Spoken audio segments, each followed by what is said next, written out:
సాయంత్రం 4 గంటలకు రాష్ట్ర కేబినెట్ భేటీ అవుతోంది. ముఖ్యమంత్రి రేవంత్ రెడ్డి అధ్యక్షతన జరగనున్న మీటింగ్లో పలు కీలక అంశాలపై చర్చించనున్నారు. ముఖ్యంగా జూన్ 2న రాష్ట్ర అవతరణ వేడుకలు, అదే రోజు మొదలు పెట్టనున్న పలు స్కీంలకు సంబంధించిన అంశాలపై చర్చించి నిర్ణయం తీసుకుంటారని తెలుస్తోంది.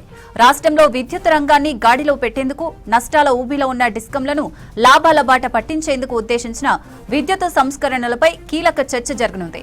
దీంతో పాటు అంతర్జాతీయ, జాతీయ పరిస్థితులకు తగ్గట్టుగా ప్రభుత్వ పరంగా తీసుకోవాల్సిన పొదుపు చర్యలు, విద్యార్థుల ఖాతాలకు నేరుగా ఫీజు రియంబర్స్మెంట్, స్కాలర్షిప్లు, ప్రైవేటు, కార్పొరేటు విద్యా సంస్థల్లో ఫీజుల నియంత్రణ, ఇందిరమ్మ కుటుంబ జీవిత బీమా, జూన్ 2న ఆవిర్భావ వేడుకలు, 2వ విడత ఇందిరమ్మ ఇండ్లు, చేయూత పింఛన్ల అమలు, సరికొత్త సోలార్ స్టవ్ స్కీమ్, పంట మార్పిడి ప్రణాళికలపై కేబినెట్లో చర్చించి నిర్ణయాలు తీసుకోనున్నారు.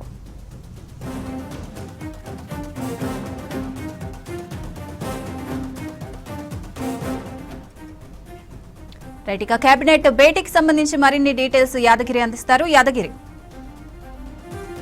ఇవాళ సాయంత్రం 4 గంటలకు సీఎం రేవంత్ రెడ్డి అధ్యక్షతన సెక్రటరియట్లో కేబినెట్ సమావేశం జరగనుంది. అయితే ఇవాళ జరిగే కేబినెట్లో పలు కీలకమైనటువంటి అంశాల మీద చర్చించి నిర్ణయం తీసుకునే అవకాశం అయితే కనబడతా ఉన్నది. సో ఇక మనకు జూన్ 2 సంబంధించి 2న కూడా పలు సంక్షేమ పథకాలకు సంబంధించి పలు ప్రభుత్వం అమలు చేసే పథకాలను కూడా అనౌన్స్ చేయాలని చెప్పేసి ఇప్పటికే ఓ నిర్ణయానికి వచ్చింది. కాబట్టి జూన్ 2కు సంబంధించి ఆ ఏర్పాట్లు, తర్వాత జూన్ 2న ఏవైతే ప్రకటిస్తామని చెప్పేసి ప్రభుత్వం అనుకుంటుందో వాటికి సంబంధించినటువంటి ఆ పథకాలకు సంబంధించినటువంటి విధి విధానాల మీద ప్రధానంగా ఇవాళ జరిగే కేబినెట్ సమావేశంలో చర్చించి దాని మీద నిర్ణయం తీసుకునే అవకాశం అయితే కనబడతా ఉంది. ఇప్పటికే ఈ ఇందిరమ్మ ఇండ్లకు సంబంధించిన దాంట్లో మొదటి విడతలో ప్రతి నియోజకవర్గానికి 3,500 ఇందిరమ్మ ఇండ్లని ఇచ్చారు. సో అవన్నీ కూడా సక్సెస్ఫుల్గా ఆ నిర్మాణం కొనసాగుతుంది. కొన్ని ఆల్రెడీ ఇప్పటికే పూర్తి అయ్యాయి. ఇక 2వ విడతకు సంబంధించి కూడా సో రాష్ట్ర వ్యాప్తంగా కూడా సమస్యలకు సంబంధించిన దాంట్లో, లేదంటే ఏదైతే ప్రభుత్వం నిర్వహిస్తున్నటువంటి ప్రజావాణి కానివ్వండి, లేదంటే అక్కడక్కడ మంత్రులు ఆయా నియోజకవర్గాల్లో నిర్వహిస్తున్నటువంటి ఈ దర్బార్కు సంబంధించి, సో ప్రజా దర్బార్కు సంబంధించిన దాంట్లో ప్రజలందరూ కూడా మేజర్గా ఇస్తున్నటువంటి దరఖాస్తులలో ఎక్కువ శాతం ఈ ఇండ్లకు సంబంధించిన అంశం మీద ఇండ్లు కావాలని చెప్పేసి ప్రభుత్వానికి వస్తున్నటువంటి దరఖాస్తులు ఉన్నాయి. సో వీటన్నిటిని దృష్టిలో పెట్టుకొని ఇక 2వ విడత ఇందిరమ్మ ఇండ్లకు సంబంధించి కూడా జూన్ 2న ఆల్రెడీ ఇప్పటికే ప్రకటిస్తామని చెప్పేసి ప్రభుత్వం చెప్పింది. ఇక ఈ 2వ విడతకు సంబంధించి నియోజకవర్గానికి ఎన్ని ఇండ్లు ఇచ్చే అవకాశం ఉంటుంది, తర్వాత మొదటి విడతకు సంబంధించిన దాంట్లో, 2వ విడతకు సంబంధించిన దాంట్లో ఈ విధి విధానాలకు సంబంధించిన దాంట్లో ఏమన్నా మార్పులు చేర్పులు చేయాల్సిన అవసరం ఉంటే వాటిని ఏవేటిని మార్పులు చేయాల్సిన అవసరం ఉంటుంది.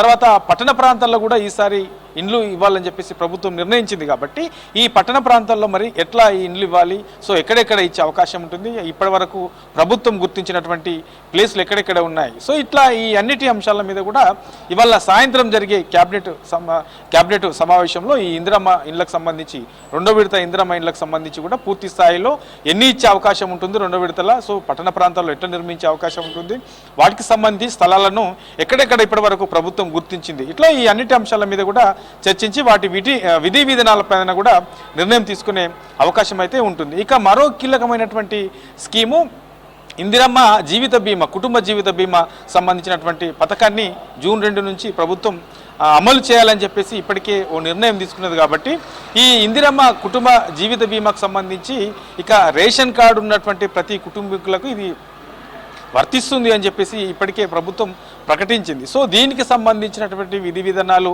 ఎట్లా ఉంటాయి, సో ఏమేమి ఉండే అవకాశం ఉంటుంది అనే దాని మీద కూడా ఇవాళ సాయంత్రం జరిగే కేబినెట్ సమావేశంలో ఈ కుటుంబ జీవిత బీమాకు సంబంధించిన దాని మీద కూడా చర్చించి దాని మీద కూడా నిర్ణయం తీసుకునే అవకాశం అయితే ఉంటుంది.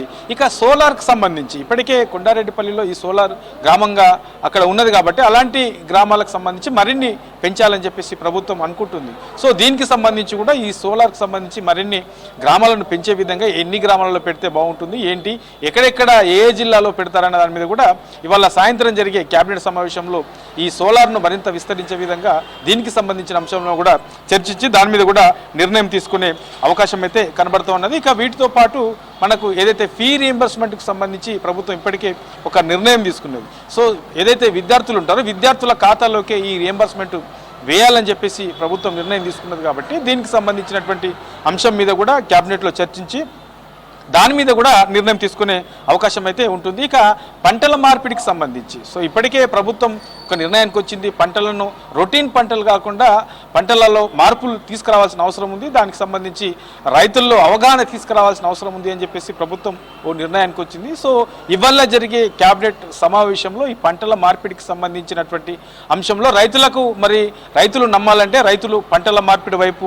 మరలాలంటే ఏం చేయాలి, సో ఎట్లాంటి అవగాహన కల్పించాలి, రాష్ట్ర వ్యాప్తంగా కూడా ఎలాంటి కార్యక్రమాలు నిర్వహించాలి, సో రాష్ట్ర స్థాయిలో ఎట్లా ఉండాలి, జిల్లా స్థాయిలో ఎట్లా ఉండాలి, మండల స్థాయిలో ఎట్లాంటి కార్యక్రమాలు నిర్వహించాలనే దాని మీద పూర్తి స్థాయిలో ఇవాళ జరిగే క్యాబినెట్ సమావేశంలో దీని మీద కూడా చర్చించి నిర్ణయం తీసుకునే అవకాశం అయితే కనబడతా ఉన్నది. ఇక హ్యామ్ రోడ్లకు సంబంధించినటువంటి దాంట్లో ఇప్పటికే ఒక కొలిక్కి వచ్చింది కాబట్టి ఈ హ్యామ్ రోడ్ల పనులను మరింత వేగవంతం చేయడం, ఎక్కడెక్కడ నిర్మాణం చేపడుతున్నారు అనే దాని మీద కూడా చర్చించి ఆ పనుల వేగవంతం సంబంధించిన దాంట్ల మీద చర్చించి దాని మీద కూడా ఒక నిర్ణయం తీసుకునే అవకాశం అయితే కనబడుతూ ఉన్నది. ఇక పొదుపు అంశంకు సంబంధించి దాని మీద కూడా ఇప్పుడున్నటువంటి సిచ్యువేషన్లో మరి పొదుపుకు సంబంధించి ఆయా శాఖల వారుగా ఎలాంటి నిర్ణయాలు తీసుకోవాలి, విధి విధానాలు ఏంటి అనే దాని మీద కూడా ఇవాళ జరిగే క్యాబినెట్ సమావేశంలో చర్చించి దాని మీద కూడా నిర్ణయం తీసుకునే అవకాశం అయితే కనబడతా ఉన్నాయి. సో ఇట్లా ఓవరాల్గా ఈ ఏదైతే ఈ కొత్తగా తీసుకురావాల్సినటువంటి పథకాలు, తర్వాత ప్రభుత్వం అమలు చేసే పథకాలతో పాటు అభివృద్ధి కార్యక్రమాలకు సంబంధించి, తర్వాత